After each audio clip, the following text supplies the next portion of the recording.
Hello दोस्तों। हमारी geography class बीच बीच में चल रही थी, लेकिन किसी कारण से मैंने बीच में बंद कर दिया था। थोड़ी सी मेरी तबीयत कुछ ठीक नहीं थी, इसलिए आज से हम फिर से अब शुरू करेंगे, क्योंकि अभी बहुत सारी एग्जाम्स के नोटिफिकेशन आ चुके हैं, एग्जाम फॉर्म स्टार्ट हो चुके हैं। अभी रीट का भी आने वाला है, फर्स्ट ग्रेड का आ चुका है, फॉर्म स्टार्ट हो चुके हैं। तो हम फिर से अपनी पढ़ाई को रेगुलर करने वाले हैं, ठीक है। तो आज हमें सारे ही सब्जेक्टों को लेके चलना पड़ेगा। तो आज से हम पहले हिंदी वाला लेते हैं। उसमें पहला जो चैप्टर है वो है वर्ण विचार, क्योंकि ये हिंदी ग्रामर में ये टॉपिक जो है वो सब में ही आते हैं, रीट में भी है, और भी एग्जाम्स हैं उनमें सब में आता है, तो हमें क्रम से पढ़ना होगा। तो इसलिए हम सबसे पहला टॉपिक पढ़ेंगे वर्ण विचार, ठीक है। आज हम उनके सिर्फ हम ऑब्जेक्टिव क्वेश्चंस ही करेंगे। ऑब्जेक्टिव क्योंकि पढ़ने में ज्यादा फायदा है, क्योंकि हम उनको बार बार इनको ही रिवाइज करते जाएंगे तो हमें बहुत अच्छे से याद हो जाएगा। तो ठीक है, तो हम वर्ण विचार का देख लीजिए, ये पहला टॉपिक है, पहला अध्याय है वर्ण विचार। इसके क्वेश्चन हम स्टार्ट करने वाले हैं। पहला क्वेश्चन है, जिन स्वरों के निर्माण में ओठ गोलाकार हो जाते हैं, यानी होठ अपने गोलाकार हो जाते हैं, उनको कहते हैं समृद्ध, अर्धसमृद्ध, अवृत्ताकार या वृत्ताकार। तो इनमें जब हम किसी स्वरों को बोलते हैं, तो जब बोलते समय जब हमारे होठ गोलाकार हो जाते हैं ना, उसको हम बोलते हैं वृत्ताकार, ठीक है। फिर दूसरा क्वेश्चन है, उच्चारण स्थान की दृष्टि से ग व्यंजन का सही रूप होगा। देखिए, पहले आप इस व्यंजन को बोलकर देखिए, ग ग। जब हम इसको बोलते हैं तो हमारा कहाँ से इसका उच्चारण लगता है? ग, यानी कंठ से। कंठ, स्पर्श, सघोष और अल्पप्राण। तो इसमें है कंठ, स्पर्श, अघोष, अल्पप्राण। ये नहीं होगा, इसमें होगा सेकंड नंबर का, कंठे, स्पर्श, सघोष और अल्पप्राण, ठीक है। तीसरे नंबर का है क्षत्रज्ञ है। तो क्षत्रज्ञ है, ये क्या है? ये संयुक्त व्यंजन होते हैं, क्योंकि इनमें दूसरा अक्षर जुड़ा हुआ होता है, दूसरा व्यंजन जुड़ा होता है। जैसे क्ष, उसमें क और श, ये दोनों दोनों जुड़े हैं।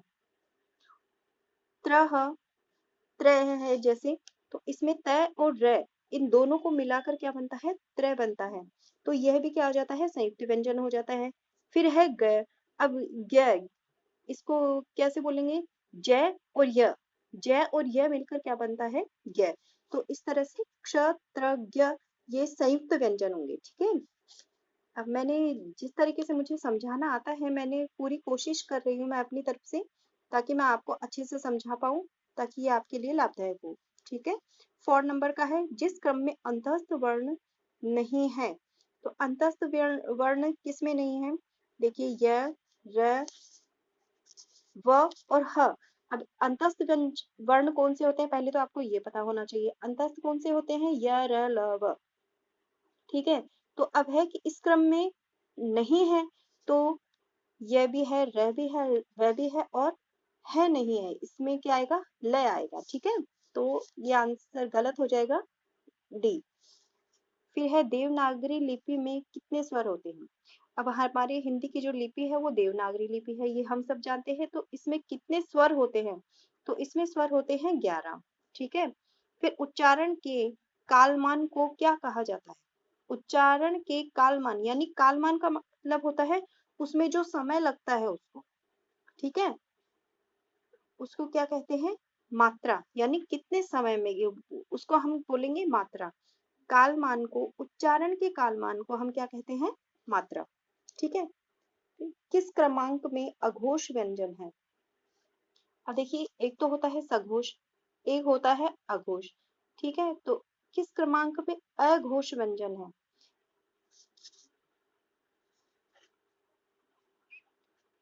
द ध में नहीं है, क्योंकि त था, द ध, ये नहीं है। ड और न, इसमें भी नहीं है। इसमें जैसे त थ द ध न, फिर प फ, ये नहीं है अघोष, ठीक है। अब देखिए ग और घ, ये भी कौन से नंबर पर आता है, क ख ग और घ, ये तीसरे और चौथे नंबर पर आते हैं। जैसे त थ द ध, ये भी नहीं आते हैं, ठीक है। तो ये प और फ है, ये अघोष व्यंजन है, ठीक है। किस क्रमांक में अघोष व्यंजन है, अब ये फिर से आ गया, इसमें भी यही था अघोष व्यंजन है, इसमें भी आ गया अघोष व्यंजन है। य र,